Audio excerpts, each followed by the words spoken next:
So let's get to the big three. Number 3. Russia's calling it a terrorist attack. Inside Moscow, on the morning news in Moscow, there was very little reporting, if none, of this, because the Russians will be licking their wounds. And they should be humiliated. Game changer. Ukraine pulls off a brilliant covert attack on Russia, wiping out billions in aircraft, collapsing at least 2 bridges, and substantially damaging the Russian Air Force, as direct talks are now going to be going underway, I assume. Number 2. Remember, in this big, beautiful bill, the reason we call it that is because there's benefits for everybody. It's geared for hardworking Americans, lower and middle-income Americans. There's so many benefits and features in this bill, and it's going to allow everybody to do better. And we should pay attention to it. Mike Johnson, Speaker Johnson, 1,000-page bill. Nobody's made an effort to define it until this weekend, and hopefully this week, the big, beautiful bill week, as the Senate gets to work, and finally Republicans are fanning out to explain what's in and what is not in the bill. Number 1. Witnesses are reporting that the subject used a makeshift flamethrower and threw an incendiary device into the crowd. The suspect was heard to yell, "Free Palestine," during the attack. You believe this? Well, you should. 1:40 in the afternoon, another horrific anti-Semitic attack, this time in Colorado. Yes, an illegal immigrant, and gets the same mantra heard on college campuses: Free Palestine, right? Is it time that we crack down and understand there's a direct link between Hamas, Gaza, and what's happening in our country, in our campuses, and that same mindset? Some end up being killers, some end up being activists, some end up just being used. But that's where it comes from. So this Egyptian who's here illegally, was told to get out, didn't, makes up some phony claims of asylum back in 2022, and had a work visa. For some reason, the Biden administration granted it to him, but still, he's supposed to be gone. Instead, takes his shirt off, goes on a beautiful afternoon day with marchers in the street to remember the hostages kept against their will for 600 plus days. They end up 4 people, 8 overall, but 4 people in critical condition, lit on fire by this whack job who goes right down and goes, "It's me, no problem. I'll lay on the ground, lock him up." Here is the FBI Denver special agent in charge, Mark Mikulik. Cut 1. Witnesses are reporting that the subject used a makeshift flamethrower and threw an incendiary device into the crowd. The suspect was heard to yell, "Free Palestine," during the attack. Sound familiar? Yeah, don't worry about the college campuses. Kids will be kids. It's the same thing. What have they done? Now, it'd be different if you're trying to sell south of France. It's beautiful. There's freedom and people have a great time. I want that. But you're selling the Palestinian Islamic extremist cause, which is hates women, hates gays, intolerant of anything, free market, really communist fascists who just want to kill people and live for another life. And that's what we've allowed to infiltrate into our country? Alex Osante witnessed it all. Cut 3. The sentiment was chaos. It was chaos and ruckus. People were yelling and screaming. They were trying to get from one place to the next, but they were tripping over stuff. They were tripping on each other, stumbling around, at the same time yelling and screaming, trying to make a sense of all the chaos that was happening. I saw one attacker who was very aggressive and vicious with his Molotov cocktail weapons, but it seemed like a couple others were kind of on his side, like arguing for him, which didn't make sense. Wow, I got to find out about that, and hopefully there's some follow-up because the FBI is there. So there were 4 men, 4 women, all victims, 52 to 88. One was in the Holocaust, you believe this? And then marching for the hostages and then gets lit on fire. Let's just take a look at what's happened over the last couple of months. You have an arson attack on the Pennsylvania governor, Josh Shapiro's residence. It's devastated. Why? Because he's Jewish. May 21st, 2 Israeli embassy staff members 11 days ago murdered in cold blood. Why? Because they're pro-Israel. One's a Christian, one's Jewish. And they were trying to figure out different ways to get aid into Gaza, and they get executed. And the guy says, "Free Palestine. You can arrest me. Proud of it." From Chicago. June 1st, yesterday, 8 injured during the attack. Jared Polis says, as the Jewish community reels from a recent anti-Semitic attack, of course, it is murders in Washington, D.C., it's unfathomable that the community is facing another anti-Semitic attack here in Boulder. On the eve of a holiday of Shabbat, several individuals were brutally attacked while peacefully drawing attention to the plight of hostages being held by Hamas terrorists in Gaza. Think about that, 604 days. So if you think it's ending, if you think it's just Jews, you're crazy. This is against the West. And if you look at London, they're basically an Islamic republic now in that city run by an Islamic mayor, a Muslim mayor. All right? You look at France, they've lost wide swaths of their cities because of the Muslim communities moved in, has no interest in assimilating. Hopefully people understand what Trump is doing.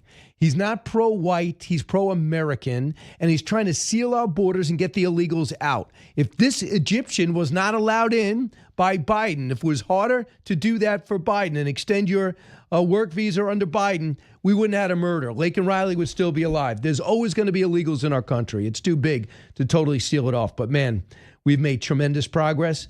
And now we know they lied to us with a tongue in their cheek. They knew they were lying, Mayorkas and company, when they opened up the borders and let 8 million in. And now these judges are trying to make it very hard to get them out. Hopefully the president will not stop. So this is going to be the week that the Senate has a look at this spending bill. Now, we know Ron Johnson's weighed in, not happy with it. We know that Senator Hawley comes in and says, you better not touch Medicaid. I don't think I like what I see here. And then, Rand Paul, I don't want to vote for anything. So that Susan Collins, I'm a moderate. I'm trying to win in Maine. You can't make this too extreme. You can't have too many cuts. What I think is so important is to know what's in the bill. And number one, it's 1,000 pages. So you can't know everything that's in the bill. There's no doubt about it. But when you talk about what is in the bill, they have Medicaid. They're not cutting Medicaid. What they're doing is getting rid of fraud and abuse. That means people trying to get it, ineligible, trying to get in 2 separate states, not allowed. Number 2 is making sure people, if you're able-bodied and getting Medicaid, it's not intended for you, but you have to work, have a work requirement with it. Why is that a bad deal? Please explain that to me. That is not a bad deal to me. Here's Speaker Johnson beginning to explain it. Cut 6. There's no government on planet Earth that's ever saved over $1.6 trillion in a piece of legislation. This one does. And so when you reduce government spending and you allow people to keep more of their hard-earned money, the economy grows, and that's exactly what's going to happen. He went on to talk about Medicaid. So it's important you guys get this down because you're going to hear this over and over again. Cut 7. No, and you can underscore what I'm about to tell you. There are no Medicaid cuts in the big, beautiful bill. We're not cutting Medicaid. What we're doing is strengthening the program. We're reducing fraud, waste, and abuse that is rampant in Medicaid to ensure that program is essential for so many people, ensure that it's available for the most vulnerable. So among the people that are critical of it, you have Elon Musk came out and says too much spending in the bill.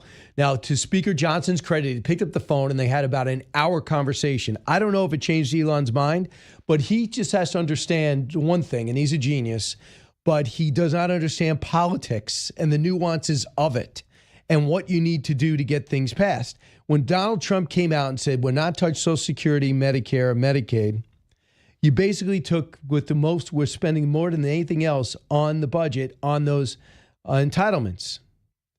And if you don't touch it, it leaves a third of the budget to negotiate. And that piece of the pie gets smaller and smaller, especially when you do what Barack Obama did. Take Medicaid, it's supposed to be a state program, made it federal mandated, and made it so big, it is now an albatross for the big budget. Russell Vogt said, I know about Elon Musk, and this is what I did. Well, who's Russell Vogt? Maybe one of the most important people in Washington. He's OMB director. Cut 10. I love Elon. This bill doesn't increase the deficit or hurt the debt. In fact, it lowers it by $1.4 trillion.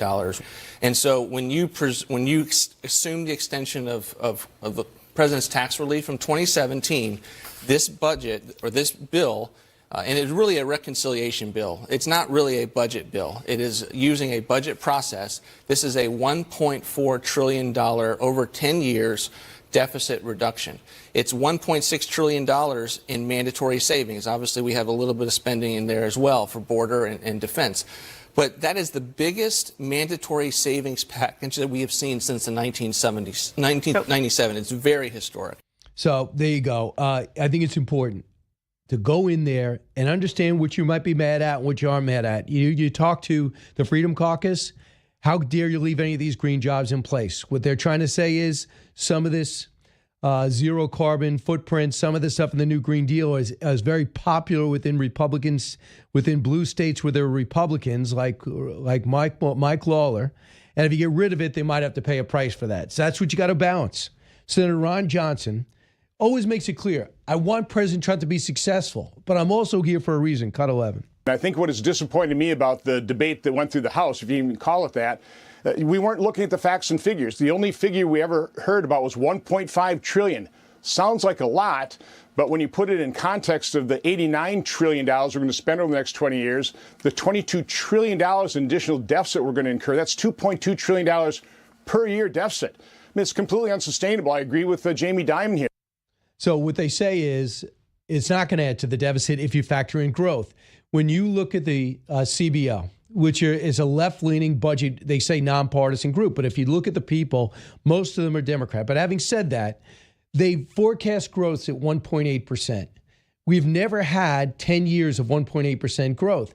They believe with all this incentive, the tax cuts permanent, the predictability that comes with that, they believe the growth is going to be between 2 and 3. Right there would mess with the math that says they're going to grow the deficit. So I'll talk to Jason Riley about that. But what is also going on in college campuses leads also with the major story.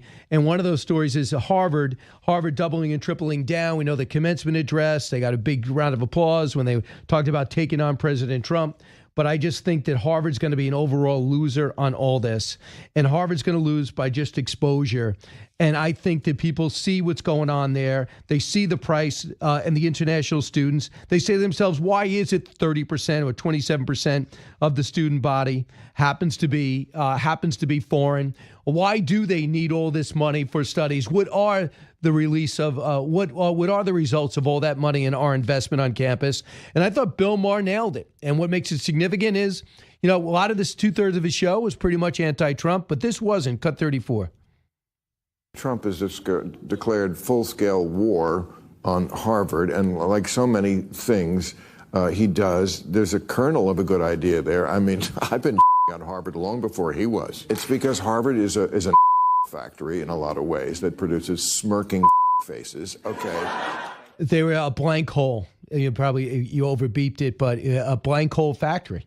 People come out arrogant, self-important, expectant. I'm not saying everybody, but if you look to other people that have graduated from that area, from that country, from Cambridge, they have an arrogance about them.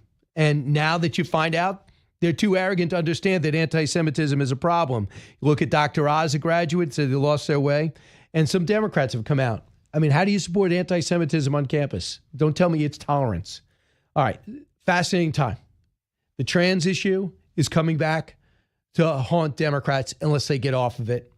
And now I think this Harvard thing, you go ahead and go to bat for Harvard, then you go into bat for anti-Semitism. It's at the root of all this. And the fact that they're fighting back, that's why Trump is going for all these other things. But everything he's going for is not retribution. It is bringing a spotlight and having people revisit it. And taking some money and going to the industrial trade schools is a great idea.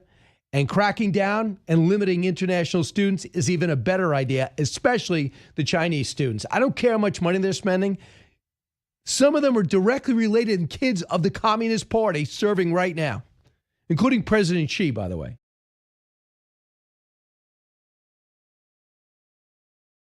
Rear Admiral Mark Montgomery joins us now, retired Senior Director of the Center on Cyber and Technology Innovation for Freedom and Defense of Democracies. Admiral, I'm just on the news of the day. You're no stranger, anyone in the military, Islamic extremism. Have we closed the book on that too soon? I think we have, and especially when it comes to, these kind of domestic anti-Semitism, anti-Zionist attacks. You can see the anger in those in the protests, and then you can see that these activists become weaponized online and then go do crazy things, whether it's the assassination of the two staffers outside from the Israeli embassy in D.C. or this attack in Colorado. Yeah, I think every parade, every get-together has to be looked at. I know in New York City, they're putting out security forces in all the synagogues in the area. You just have to do it. I don't know how much no matter how much it costs. So let's talk about, if we can, what's happened with this Russia attack. This looks brilliant. In fact, it was brought up to me that maybe it's akin to the pager explosions that took place with a few months ago, with Hezbollah paying such a price. But yesterday, we understand 117 drones at least, it looks like more, took off from various locations inside Russia and blew up dozens of aircraft, blew up 2 bridges, as well as derailed trains. And it looks like the damage is still being assessed. Now we understand in Russia, every truck is looked at suspiciously. Every driver is looked at suspiciously because the Ukrainians were able to get inside Russia, leave their cars, leave their trucks, and get out. The trucks would open up, drones would fly out, and the attacks would take place. Could you put in perspective how cutting edge this attack was? Well, look, I think whoever told you that it's akin to the Israeli strike is correct. It had the creativity and ingenuity of the beeper and walkie-talkie attack. And in fact, in some ways, it was executed better. The Israelis would tell you they could have done a lot more if the timing had gone right for them. So this really was a well-planned, well-executed. The Israeli one was a little better in the sense that it took 4 years almost of like supply chain manipulation to get to where they had it. So these are both creative attacks, equally successful, I think. What's key about this one is they held the Russian bomber fleet accountable for its usage over the last 3 years in conducting attacks on Ukrainian civilian infrastructure. So this really was holding the right sources accountable with an attack that was heavily oriented at a military infrastructure. Unlike the Russians, who go for civilian infrastructure in an invasion, they perpetuated unnecessarily. They made up some ridiculous thing, but they go for apartment buildings. They go for hospitals. They're not even aiming for military sites. I want you to hear what President Zelensky said through a translator. I just heard the report by the chief of the Security Service of Ukraine. The brilliant operation was conducted on the enemy's territory against military targets only, against equipment that was used to deliver strikes on Ukraine. The operation was prepared for more than a year and a half. 117 drones were used in the operation, and a respective number of drone pilots were involved. 34% of strategic carriers of cruise missiles on their home airfields were hit. So cruise missiles, targets, they beat the missile defense.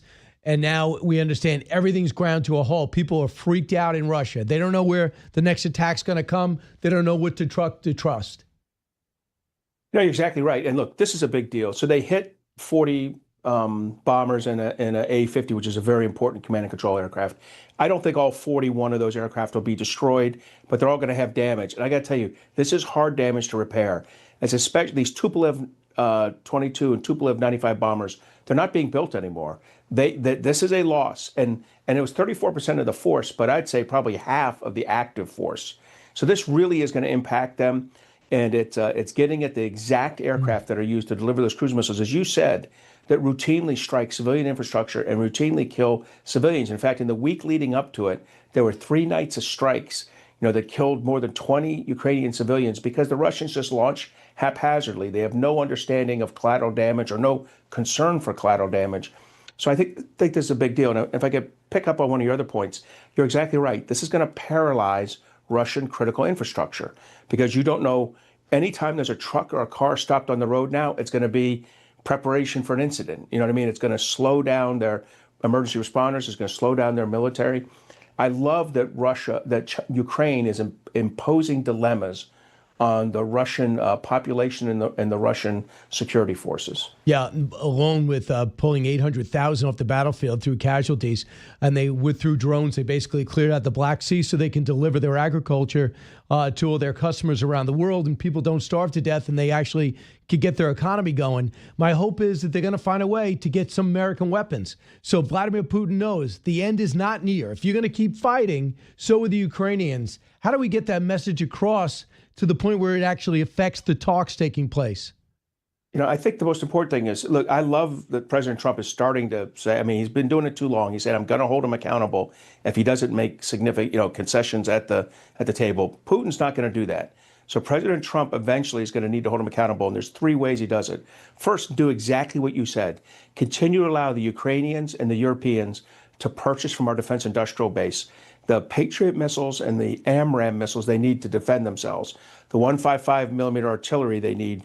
These are the things that only the U.S. Defense Industrial Base can do. So first, let that happen. Second, continue to share intel information with them so they have warning about these attacks. The reason that Russia can launch 500 drones 3 nights ago and the vast majority be shot down by the Ukrainians, as they have good intelligence and warning, and the U.S. helps with that. And the third thing is really sanction the Russian shadow fleet so that Vladimir Putin can't get the money he needs from the sale of fossil fuels to finance this military aggression. It would be great. $300 billion, unfreeze it, give it to the Ukrainians. I know it means a lot for the world financial markets and could further destabilize the dollar who want to get off it, but whatever it takes, at the very least, the interest. And that would be an incentive, you would think, for Vladimir Putin to do some type of peace agreement, but it doesn't seem to be enough. I want to talk about your other area of expertise, and that's what's happened with the Houthi rebels. At this point, they said they were going to stop hitting U.S. targets. Have they? So I think they've stopped firing at what they believe are U.S. ships out in the Red Sea.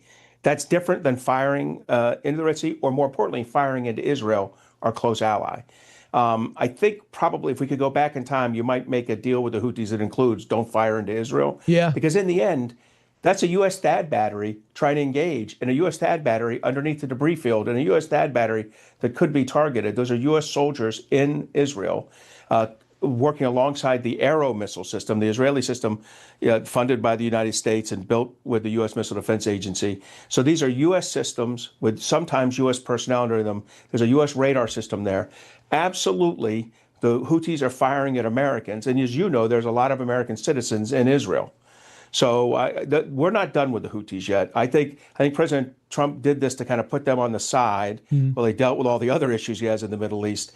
But at some point, we're going to have to come back and resolve this issue, probably sitting down with the UAE and Saudi Arabia, who have their own longstanding grievances with the Houthis, and the Israelis, and solving this issue once and for all. And we foolishly made Saudi Arabia a pariah nation, and we told the Houthis, you're off the terror list, the exact opposite of what any clear-thinking person would do, or somebody who talked to military people in the region. Even though Saudi Arabia is less than perfect, but they're still our preferred ally in the region with any type of strength, who's an adversary of Iran. Here's my big problem. And Admiral, I want to get to the Pacific and what Pete Hegseth said over the weekend about China. But just real quick, I think the talks are useless. They're worthless. Because even if they decide to use uranium, enrich uranium outside the country, it's only going to be temporary. Until they prove that they're going to get rid of all their centrifuges and the infrastructure that we don't even know, a lot of which we don't even know specifically what it is. They're just going to use the fact that we've released the sanctions to fortify Hamas and Hezbollah and the Houthis again and cause havoc. So while still allowing ballistic missiles to take place, which could always be nuclear tipped. So I don't see any way for this Iranian government to ever be in a trusted family network. Do you? I don't. I think that the deal you have to have would encompass the support to their, the IRGC and all the other extremist groups. It would have to include the ballistic missile program. It would have to include the nuclear enrichment program. And I just don't think the Iranian government's going to make that kind of deal. So I think it's really incumbent on the U.S. and Israel to be working closely together to be ready to conduct the kind of strike that you conduct instead of diplomacy. And I think it's going to take both of us. I think the Israelis could do a lot of damage on their own, but in the end, there's some unique capabilities that the U.S. Air Force brings that are going to be necessary to destroy and significantly set back the Iranian nuclear program. And our troops in Syria and troops in Iraq got to be protected ahead of time, obviously, because they'll be targeted immediately. So when Pete Hegseth goes into the Southeast Asia, I think Malaysia, and says, guys, get ready. China's tough, and they're going to try to take Taiwan, and we got to understand the ramifications if that happens. A lot of people in the Pacific Rim countries said, I really don't want to make a choice yet between U.S. and China, because they live in the Chinese neighborhood and they're not sure if the U.S. will have their back. So I divide that. First of all, Pete Hegseth gave a great speech. I thought so too. That was fantastic. He hit all the right moments. He nailed the Chinese, and the Chinese no-showed. So Secretary Hegseth had to run and he did a great job with it. Now, I divide our allies and partners into two groups in Asia. They're the ones that do understand. We are the security and economic partner of choice, and we need to work closely with them and treat them appropriately. That's Korea, Japan, Taiwan, Philippines, and Australia, and New Zealand to a lesser degree. But those ones, particularly the first ones I mentioned, are the key ones. We've got to very rapidly solve our economic security issues with them, tariffs and things like that, so that we can get into the real business of deterring China through strong partnerships with Japan, Korea, Taiwan, Australia particularly. Now, look, the other ones, you're right, the Malaysia, Indonesias, they're still struggling to understand who's their economic and security partner of choice. I think they know the answer's us. I think our inconsistent performance over the last 4 years has left them, less than enthralled, particularly in the economic realm. We need to be that partner of choice, both economic security with them. There's a lot of money to be made for U.S. companies there. But those other ones, those Northeast Asian ones in Australia, I think they're completely in with us, and we need to treat them that way. And I think Secretary Higgs has started that process of treating them appropriately, working close with them, and I expect good things to come out of his swing through Asia. And I'll tell you what, Admiral Mark Montgomery's with us. I love the fact that Germany and Japan, World War II adversaries, are going to bulk up their military. And a lot of them are going to buy from our stuff. And we know the Chancellor's coming here this week because we need them strong, because we can't be everywhere. And I love the fact that Vietnam, believe it or not, could really be a linchpin in that area. It could be a big help. You're absolutely right. And I think Japan's really stretched it up. They always it was hard to tell exactly how much they were spending. But whatever it was, they've doubled it. And I got to tell you, they buy from us. They are a mini-me. They're about a 20% version of us. They operate really well. They have Aegis destroyers. They have F-15s. They have F-35s. They have all the things you recognize as American fighting vehicles. They have Gimlers. They have ATACMS. They have Tomahawk missiles. They are us. And we are heavily integrated with them through 20 years of work with our forward deployed forces. Korea is the same way. Taiwan we're the only country that sells Taiwan weapons, and Australia is another one. I mean, F-35s, F-18s, all our Aegis weapon systems. They are us. These countries buy from us. They help make us wealthy, and they are our partners, and we help make them secure. This is a wonderful alliance structure we have, and we've got to invest in it. I think the same is true for Germany, although they're a little bit farther behind those Asian partners. But at least there's a willingness, perhaps. Rear Admiral Mark Montgomery, very educational. Thanks so much, Admiral. Appreciate your time. Thank you for having me, Brian. All right.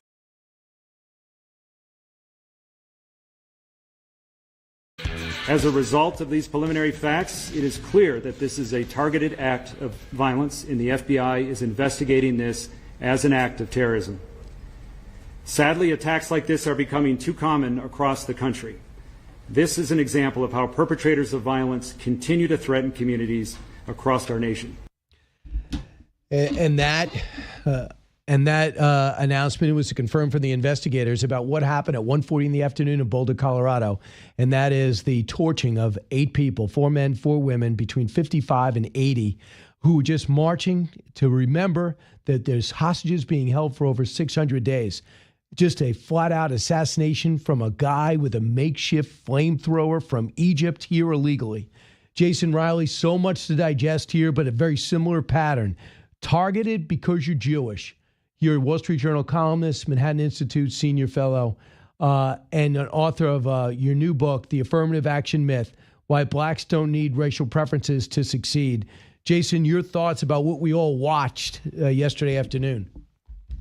Well, it's awful, Brian, and it's something that unfortunately we're not that shocked at anymore because it's become so commonplace today, and particularly the rhetoric that these people we don't know what is driving. What drove this individual, at least, we don't know yet. It's too early to tell. But we do know that the rhetoric out there has been, for a long time, but particularly since October 7th, has been just awful. It's been just awful. We're hearing it particularly on our college campuses. People are being riled up. It's being indulged by a lot of people, particularly on the left. And there are consequences to these things. And we're seeing that play out, and it's very sad.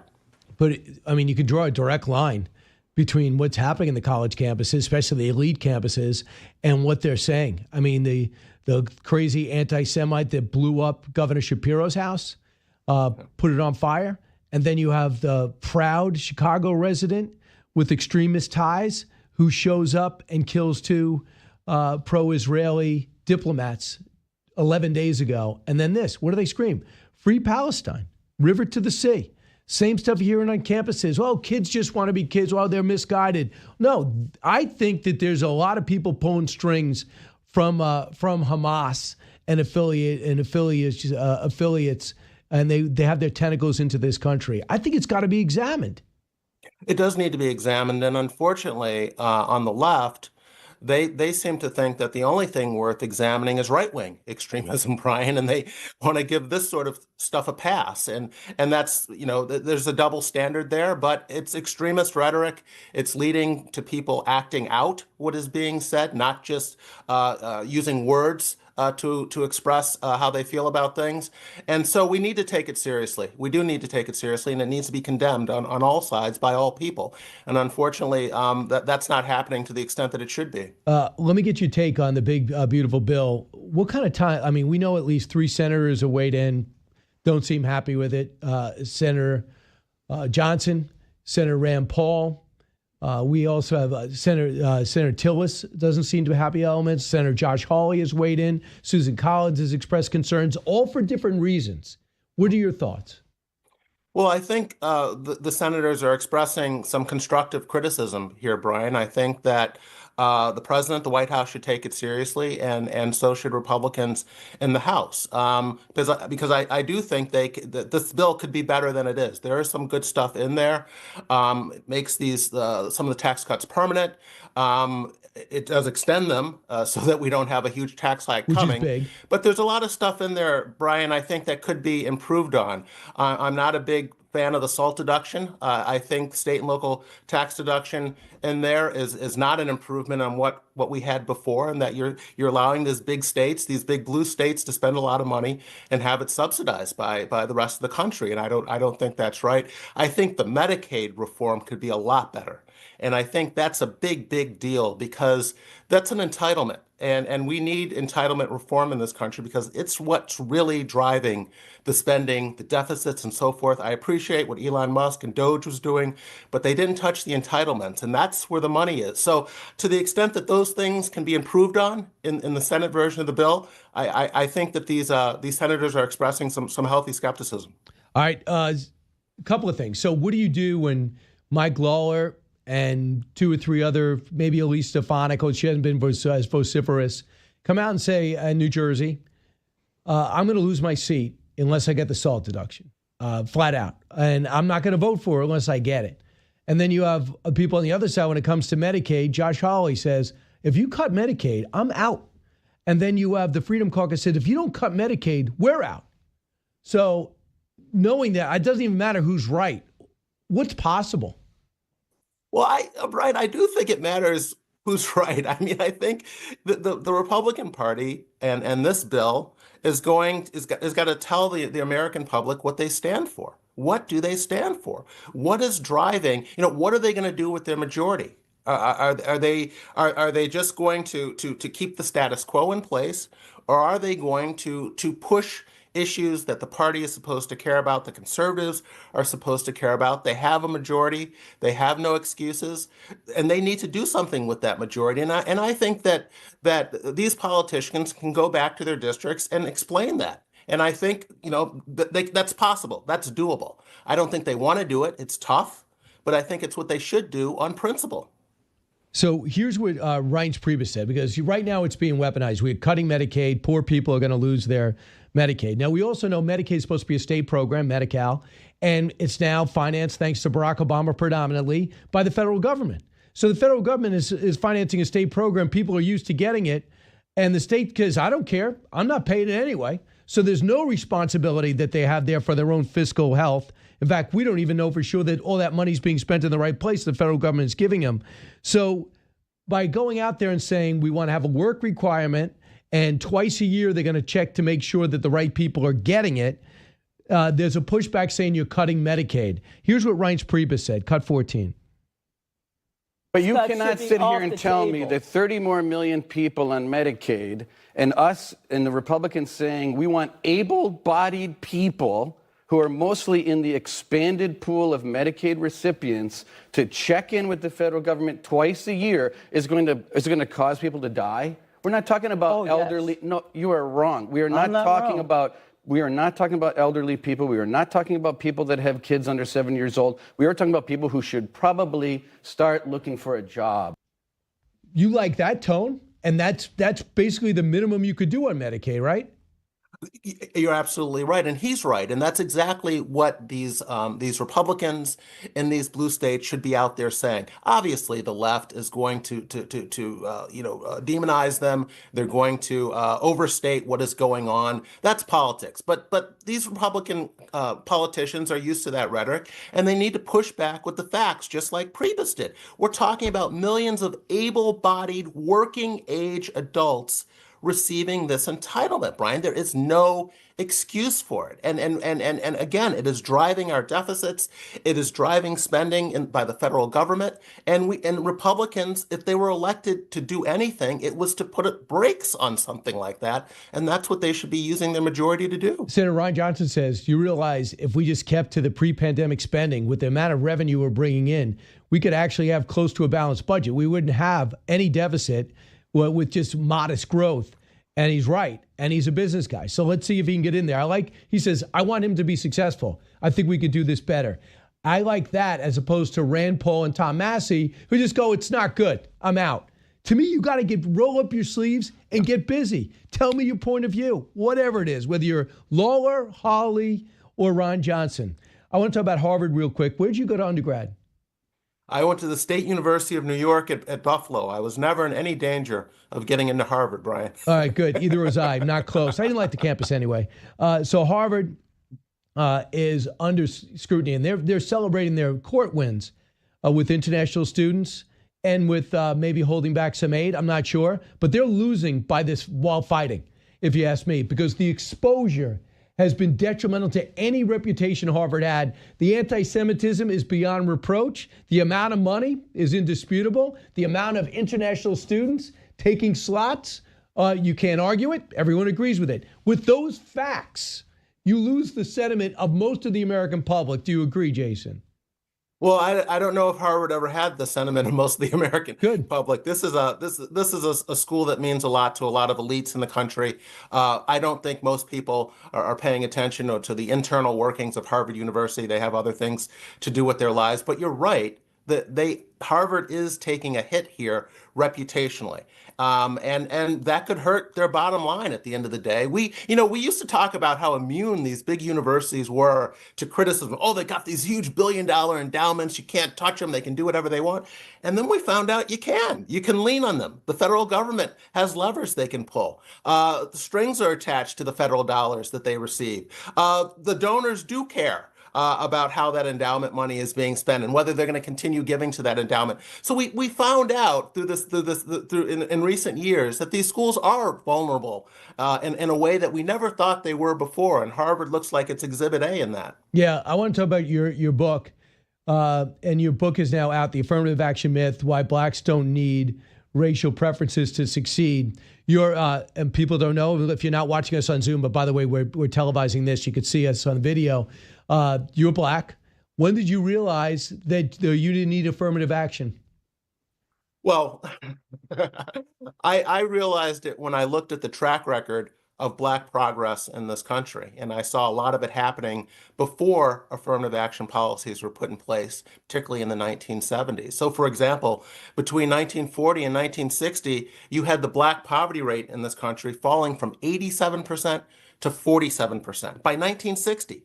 That's well before affirmative action policies were put in place. That's before the Civil Rights Act of '64, the Voting Rights Act of '65. It's not only before we had a black president, it's before black people had any kind of real political clout in this country in terms of running large cities with large black populations. All of that would come much later.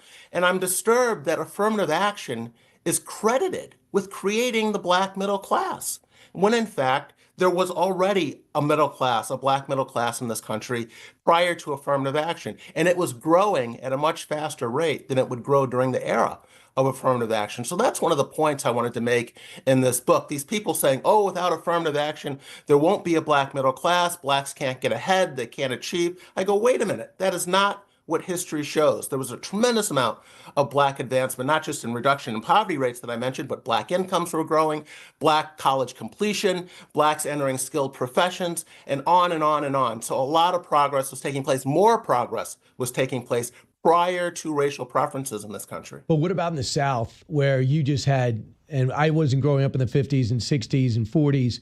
I was born in 64. When people just said, if you're a white guy, I'm not hiring black guys. I'm not hiring black women. I'm not doing this. You go to the back of the bus. Do you think that there need to be some affirmative action with the segregation and the Jim Crow stuff?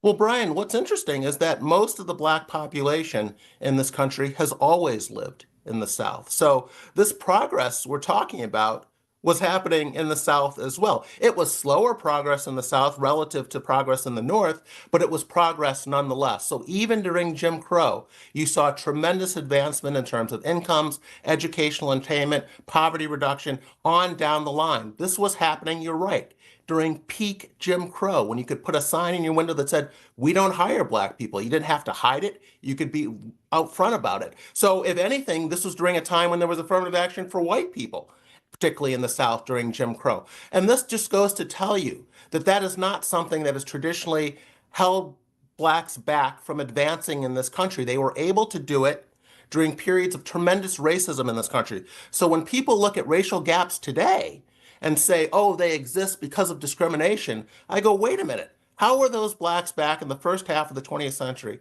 able to make all this progress despite all the racism back then? You can't tell me there's more racism today than there was back then. So obviously, today's gaps have to do with something other than racism in our society, because there's much less of it today. How do you feel colleges have reacted since the 2 years since the Supreme Court said affirmative action should not play into admissions to colleges? Well, it's been a mixed reaction. I think some of them are ducking it. They're hiding the fact that they're still using proxies for race to get around admitting the race of the number of people of certain races that they want to. But we've also seen them pulling back on some of their DEI programs. I think what no one really anticipated was the extent to which the Trump administration was going to enforce that ruling, Brian.